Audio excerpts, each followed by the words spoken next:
বাড়ি থেকে প্রায় 1 কিলোমিটার দূরে আমবাগানের মধ্যে ক্ষতবিক্ষত রক্তাক্ত এক ব্যক্তিকে উদ্ধার। পরে উদ্ধার ব্যক্তি হাসপাতালে চিকিৎসাধীন অবস্থায় মৃত্যু। আর এই মৃত্যুতে অবৈধ সম্পর্কের জেরে খুনের অনুমান পরিবারবর্গের। ঘটনাকে ঘিরে জোর চাঞ্চল্য মালদার রতুয়া থানার ভাদো ব্যাংক মোড় এলাকায়। জানা গেছে মৃত ব্যক্তির নাম সেতাবুদ্দিন, বয়স 50 বছর, বাড়ি রতুয়ার ভাদো ছোট বটতলা গ্রামে। তিনি পেশায় ছিলেন পশু ব্যবসায়ী। পরিবার সূত্রে খবর, তিনি রবিবার সকালবেলা বাড়ি থেকে বের হন। এরপর রাত 9টা নাগাদ পরিবারবর্গ খবর পান সেতাবুদ্দিন বাড়ি থেকে প্রায় 1 কিলোমিটার দূরে ভাদো ব্যাংক মোড় সংলগ্ন আমবাগানের মধ্যে ক্ষতবিক্ষত রক্তাক্ত অবস্থায় পড়ে রয়েছে। এই খবর পেয়ে পরিবারবর্গ ঘটনাস্থলে ছুটে যান। পরে রতুয়া থানার পুলিশ ঘটনাস্থলে পৌঁছায়। পুলিশ প্রথমে রক্তাক্ত ব্যক্তিকে উদ্ধার করে রতুয়া গ্রামীণ হাসপাতালে পাঠায়। পরে সেখান থেকে তাকে মালদা মেডিকেল কলেজ হাসপাতালে রেফার করা হয়। সেখানে চিকিৎসাধীন অবস্থায় তার মৃত্যু হয়। ঘটনায় মৃতের স্ত্রী অভিযোগ করে বলেন, এক মহিলার সঙ্গে তার স্বামীর দীর্ঘ 8 বছর ধরে অবৈধ সম্পর্ক ছিল। সেই সম্পর্কের জেরেই তার স্বামীকে খুন করা হয়েছে। যদিও খবর লেখা পর্যন্ত এই মর্মে পুলিশে কোনো লিখিত অভিযোগ দায়ের হয়নি। তবে মৃত্যুর কারণ খতিয়ে দেখতে পুলিশ তদন্ত শুরু করেছে বলে জানা গেছে। আমি ভাদু থেকে আসছিলাম, আস্তে আস্তে দুজন দেখি দাঁড়িয়ে আছে। এবার ধুলা চোখে আর মুখে দিয়ে একদম দাঁত সামনেকার দাঁত ভাঙা আছে, আর শুয়ে রাখিয়েছে, একদম যেমনি করে শুয়ে রাখে চিত হয়ে শুয়ে আছে। আমার দাদাগুলো আসলো, এসে বলছে কি যে উঠাও, উঠে নিয়ে যেতে হবে হসপিটাল। এবার উঠেতে যাচ্ছি তো দেখছি পিছন দিকে মাথাতে মারা আছে। মাথাতে মারার পরে ফের আবার গাড়িতে উঠেতে যাচ্ছি তো গাড়িতে উঠা গেল না, একদম রক্তাক্ত হয়ে আছে। এবার বাড়ি থেকে ফের আবার আমি ভুটভুটি নিয়ে আসতে বললাম আমার ছেলেকে। ভুটভুটিতে নিয়ে এসে এবার রতুয়াতে গেছিল না, এবার চলে গেলো মালদা। লাঠি একটা মোটা লাঠি ইউক্যালিপটাসের ডাল দিয়ে মারা হয়েছে। কালকের ঘটনা হচ্ছে কি, দিনমান তো ছিল না, হাটে গেছিল। হাট হনে বেটা আলো, তখন দিয়ে এসে তখন কি করলো, কি কইছে রে, খাওয়া দাওয়া করলে, খাওয়া দাওয়া করে তখন ভাদু বেরিয়ে গেল 6টার দিকে বেরিয়ে গেছে। তো আর আমার সাথে কোনো কথা রাত্রে তো আমি শুনলাম যে মার্ডার হয়ে পড়ে আছে। একটা মেয়ের সাথে আর রিলেশন আছে। কতদিন ধরে? 8 বছর। আচ্ছা, তো ওই মেয়েটার সাথে সম্পর্ক ধরে 8 বছর না আছে। কোথাকার মেয়েটা? কোথাকার মেয়েটা এখানকারই আছে, ভাদু হিন্দুপাড়া। আচ্ছা, ওই মেয়েটার লেগে আমাকে খুব মারধর করে। অশান্তি? কতদিন ধরে চলতো অশান্তি? আমি ধরছে যতদিন হয়ে এসেছি। মুম্বাইয়ের দুর্ঘটনায় মৃত মালদার জালালপুরের পরিযায়ী শ্রমিক বাহাউদ্দিনের সহসহায় পরিবারের পাশে দাঁড়ালেন তৃণমূল নেতৃত্ব।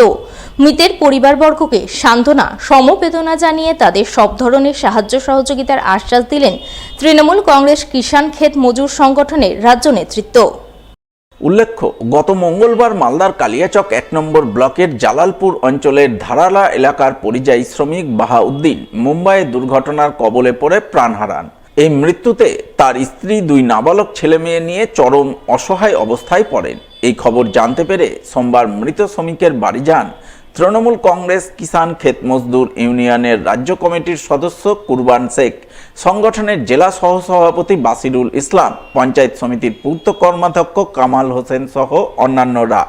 তারা মৃত শ্রমিকের বাড়ি গিয়ে তার অসহায় স্ত্রী সহ 2 নাবালক ছেলে মেয়েদের সান্ত্বনা সমবেদনা জানান।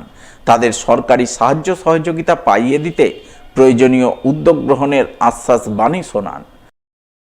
আমি আজকে এসেছিলাম আমাদের সুজাপুর বিধানসভার জালালপুর অঞ্চলের ধারালার বাহাউদ্দিন শেখ, আমাদের একজন পরিযায়ী শ্রমিক। তিনি কাজ করতে গেছিলেন মুম্বাইয়ের কান্দালিতে। সেখানে কর্মরত অবস্থায় তিনি 3 তলার ছাদ থেকে পড়ে মারা গেছেন কয়েকদিন হলো। তার পারিবারিক অবস্থা খুবই দুর্বিষহ। তার ছোট্ট একটা 5 বছরের মেয়ে রয়েছে, 16 বছরের একটা ছেলে রয়েছে, একটা বড় মেয়ে রয়েছে। পরিবারের একমাত্র উপার্জনের তিনি ছিলেন। তিনি কাজ করতেন, তার সংসার চলত। এখন তার পরিবারের অবস্থা খুব খারাপ।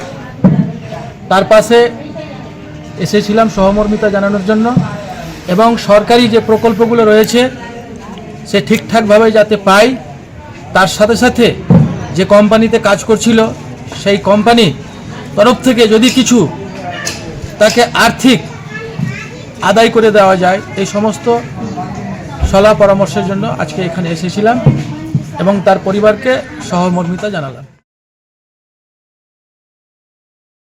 মৃত্যুতে শোক নয়, শোকের পরিবর্তে হাসি খুশি মনে ব্যান্ডবাদ্যি খোল করতাল বাজিয়ে শতায়ু ঠাকুমার মরদেহ শ্মশানে নিয়ে গিয়ে শেষকৃত্য সম্পূর্ণ করলেন নাতিরা। আনন্দময় শোভাযাত্রায় অংশ নিলেন আত্মীয় স্বজন সহ পাড়া প্রতিবেশীরাও।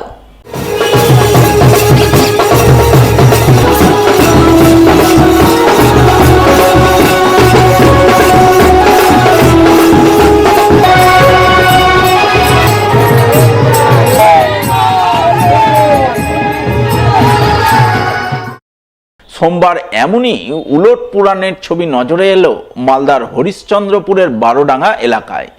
জানা গেছে ওই এলাকার বৃদ্ধা রাসো দাস সোমবার 103 বছর বয়সে মারা যান। তাই তার মৃত্যুতে তার নাতি সহ অন্যান্য আত্মীয় পরিজনরা শোকে মুহ্যমান না হয়ে আনন্দের সহিত বৃদ্ধার মরদেহ নিয়ে যান শ্মশানে শেষকৃত্যের উদ্দেশ্যে।